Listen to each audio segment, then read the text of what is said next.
छत्तीसगढ़ वो नाम अतुल दास महान जिलाध्यक्ष छत्तीसगढ़ क्रांति सेना जिला कोरबा।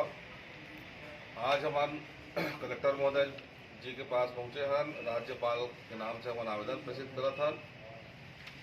इसे ऐसे है कि जो लगातार अवैध रूप से राखड़ कोरबा जिला में फेंके जाते हैं, अवैध रूप से जो ट्रांसपोर्टिंग किए जाते हैं ओवर लोड करके, उमा लगातार जो जन हानि होते है। अभी कल की घटना है, बहुत दुखद घटना। एक महिला शिक्षिका है जो दुर्घटना ग्रसित हुई, वो राखड़ के कारण हुई। जो राखड़ इर्द गिर्द जहाँ फेंके गए हैं ओकर जो गुम्बार निकलते तब सामने वाला से रोड नहीं दिखे, एक कारण से भारी वाहन ओला चपेट में लिस और तत्काल ऑन द स्पॉट होकर मृत्यु हो गई।